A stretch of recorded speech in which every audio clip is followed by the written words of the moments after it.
Hello दोस्तों, मैं doctor Gita Awasthi नई कहानी के साथ आपसे मुखातिब हूँ।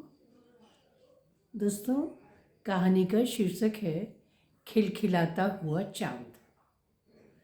कभी कभी दोस्तों ऐसा भी होता है कि रक्त संबंध फीके पड़ जाते हैं और भावनाओं का ज्वार जो है वो ज़्यादा उबाल मारता है।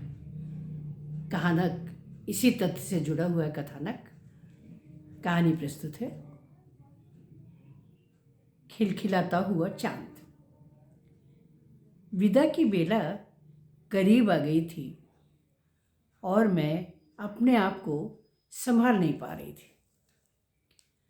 मम्मी कामकाज के दौरान जब भी मेरे पास से निकलती थी, अपनी आंखों को पल्लू से पोंछ लेती थी।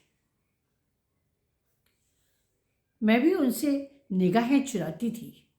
समझ में नहीं आता था कि उनका सामना कैसे करूं। मेरे सीने में जलन सी लग रही थी कि थोड़ी देर बाद इस घर को कैसे छोड़ पाऊंगी। शिल्पा कब आकर मेरे बगल में बैठ गई थी, मुझे पता ही नहीं चला था। शिल्पा ने मुझे कोहनी मारकर पूछा था, क्यों अखिला, अभी से अजय के सपनों में खो गई क्या? मैं धीरे से मुस्कुरा दी थी। शिल्पा तो कुछ न कुछ बोलती ही रहती है। जब शादी तय हो रही थी और अजय अपने परिवार के साथ मुझे देखने आया था, तो अखिला बोली थी, अजय अत्यंत साधारण है, तुम्हारी टक्कर में तो कुछ भी नहीं है। मैं चुप रही थी। अजय के जाने के बाद शिल्पा बोली थी, तूने उसमें ऐसा क्या देखा जो कंसेंट दे दी? मैं होती तो कभी भी हाँ न कहती। मैंने कहा था, मैंने उनको देखने के बाद फिर और किसी तरफ देखा ही नहीं। वे मुझे परिपूर्ण लगते हैं। शिल्पा ने मुंह बनाकर कहा था, मैं तेरी जगह होती तो कभी भी अजय जैसे सामान्य लड़के के लिए हाँ न कहती। कल जब उसके साथ सोसाइटी में मूव करोगी तो तुम्हें खुद ही कॉम्प्लेक्स होगा। अखिला ने कहा था, कुल मिलाकर व्यक्तित्व देखा है मैंने, सिर्फ शक्ल नहीं देखी। ये सच है कि अजय पर जिम्मेदारियां बहुत हैं।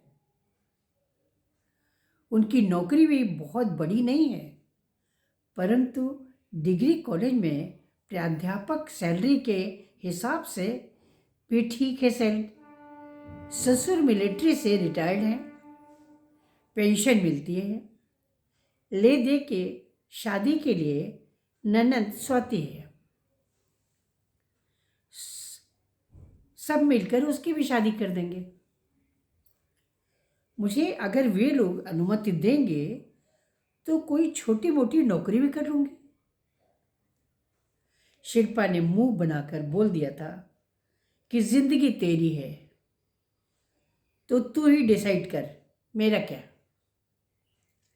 विदा के समय भी उसने अजय के सपनों में खोने की बात व्यंग में ही कही थी। मैं मुस्कुरा दी थी। पता नहीं क्यों मुझे लग रहा था कि अजय मेरे लिए परफेक्ट पति होंगे। वैसे मेरी जैसी लड़की के कोई फैसले परफेक्ट नहीं होते थे, पर इस बार शायद मैं सही थी। विदा की बेला आ गई थी। सबके गले मिल मिलकर मैं रो रही थी। बुआ, दादी, चाची सभी ने मुझे भरपूर दुलार दिया था, लेकिन मम्मी के गले से लगने के बाद मैं अलग होना ही नहीं चाहती थी। आंटी अंकल भी आए थे, लेकिन उनसे गले मिलना बस औपचारिक रहा था। किसी तरह का कोई रोमांच मैंने अनुभव नहीं किया था। मम्मी वो पापा की सिसकियां बंद होने का नाम ही नहीं ले रही थी। बुआ मुझे कार तक लाई थी तो मम्मी भी साथ में घिसकती चली आई थी। पापा की दोनों फैली हुई बाहें मुझे कार में बैठने के बाद भी परेशान करती रही थी। अजय ने कार में बैठने के बाद मुझे कंधे पर थपका था। मैंने पीछे सीट पर सिर टिका लिया था। मेरी आंखों के सामने ऐसे फिल्म चलने लगी थी। 20 वर्ष पहले की बात है, पर लगता है जैसे कल की बात हो। मम्मी ने मुझे अपने कमरे में बुलाया था। उस समय मैं लगभग 15 वर्ष की थी। मैं इस घर की अकेली लाडली संतान थी। मम्मी पापा दोनों मुझ पर जान लुटाते थे। उपलब्ध साधनों से वे मेरी हर फरमाइश पूरी करते थे। मेरे पहुंचने पर मम्मी ने मुझे बैठने को कहा था। तभी पापा भी वहीं आ गए थे। मुझे लगा था कि कोई गंभीर बात है शायद। बाकी किसी गंभीरता की समझ तो मुझे ज़्यादा नहीं थी, लेकिन ये ज़रूर समझ में आया था कि शायद मैंने कोई बहुत बड़ी गलती कर दी है, चाहे वो शरारत हो या मम्मी पापा से जुड़ी कोई बात। मैं भी गंभीर हो गई थी। वो मम्मी से पूछा था, मुझसे कोई बड़ी गलती हो गई मम्मी, आगे से नहीं करूँगी। मम्मी ने गंभीरता से कहा था, नहीं बेटा, गलती तो किसी से नहीं हुई, फिर भी कुछ गलत ना हो जाए इसलिए मैं उसे सुधारना चाहती हूँ। तुम्हारे पापा की भी यही राय है। अब सुनो, तुम्हें धक्का लग सकता है, लेकिन तुम एक समझदार बेटी हो और अपने को संभाल कर सही निर्णय लोगी, ऐसी मुझे उम्मीद है। मैं अंदर से बहुत घबरा रही थी और ईश्वर से प्रार्थना कर रही थी कि सब कुछ ठीक रहे।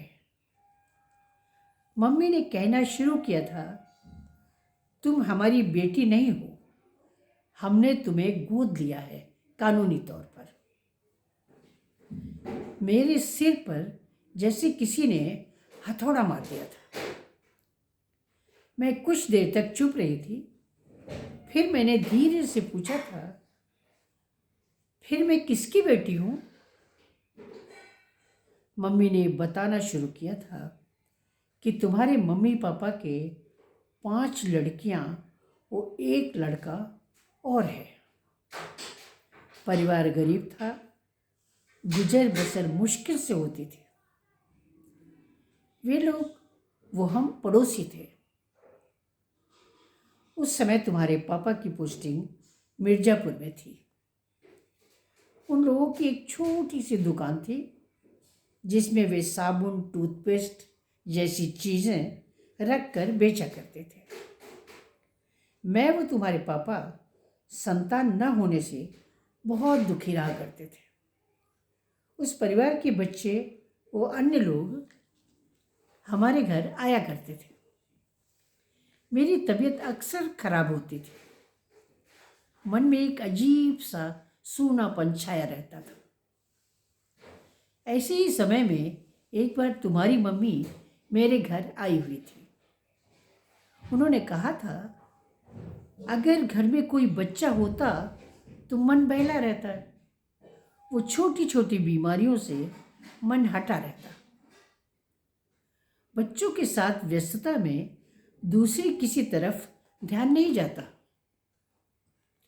उन्होंने जैसे पहले से मन में कुछ प्लान कर रखा था।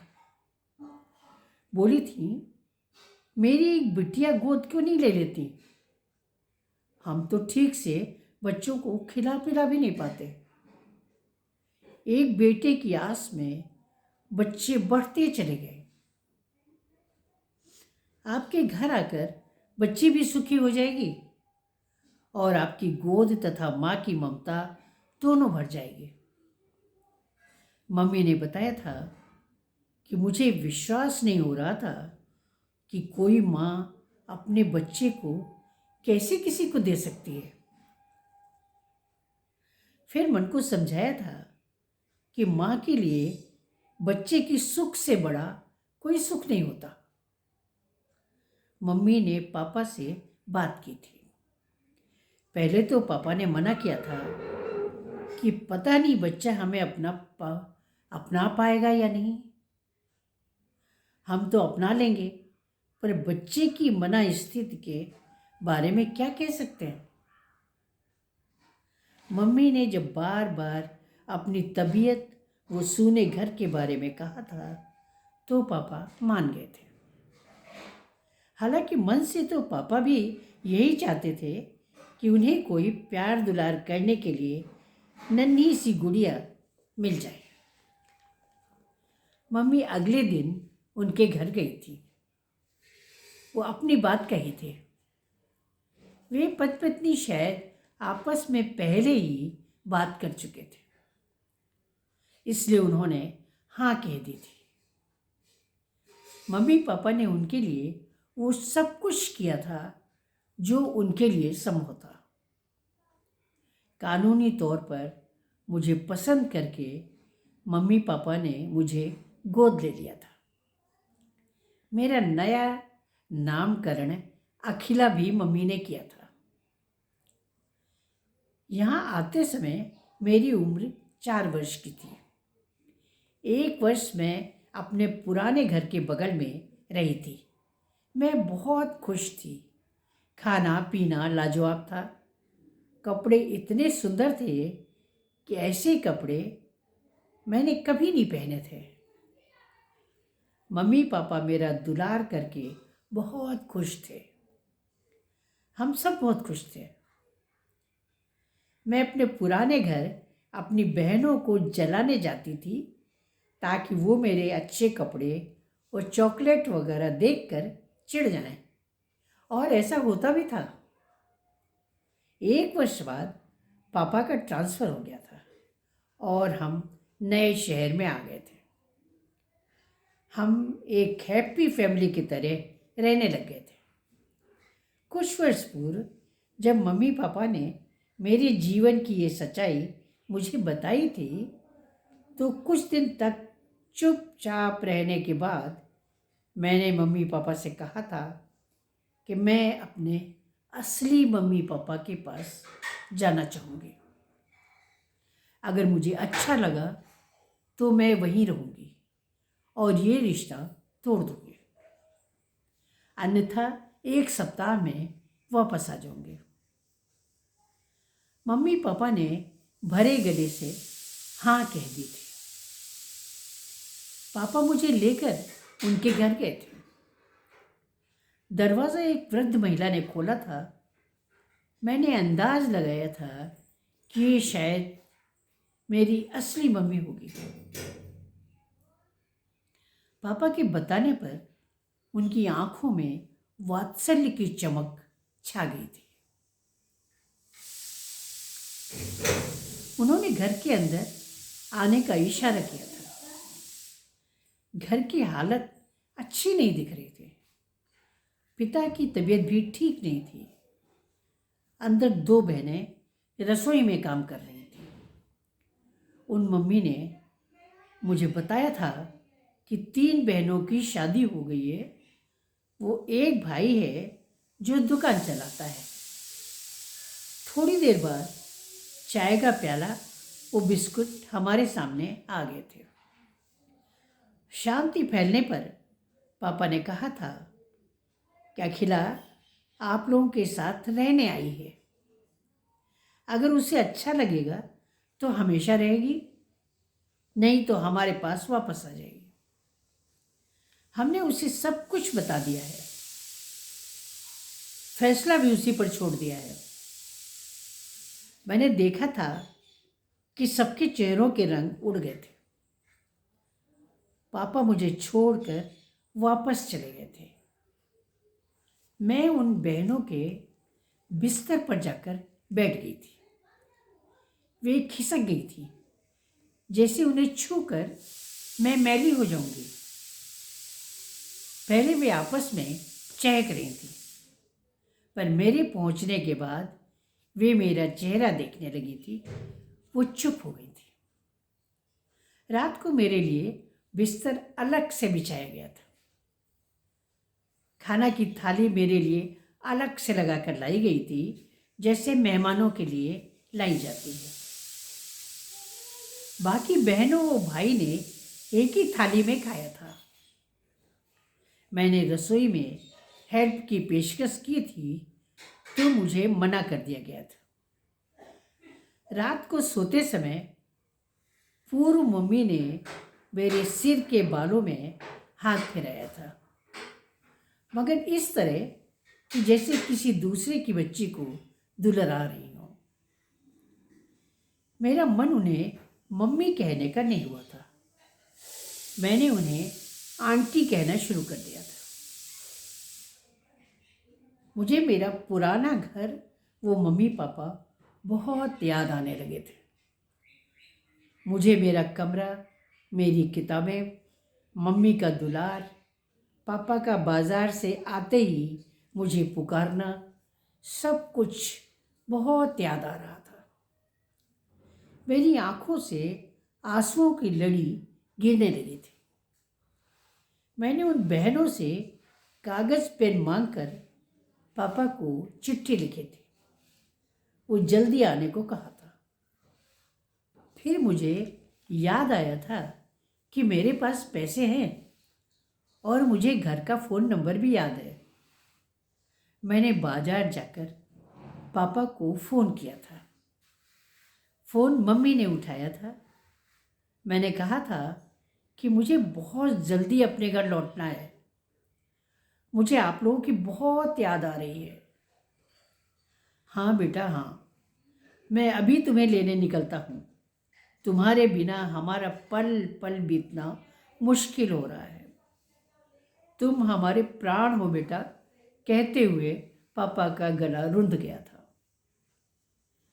हाँ पापा हाँ, कहकर अखिला फूट फूट कर रोने लगी थी। अजय ने उसे संभालते हुए कहा था, वहाँ भी तुम्हें एक नए मम्मी पापा मिलेंगे जो हमेशा साथ रहेंगे। अजय ने आंसू पोंछते हुए कहा था, तुम्हारे आंसू मुझे अच्छे नहीं लगते अखिला। चांद हमेशा खिलखिलाता हुआ ही अच्छा लगता है। हमारा घर करीब आ गया था। नमस्कार।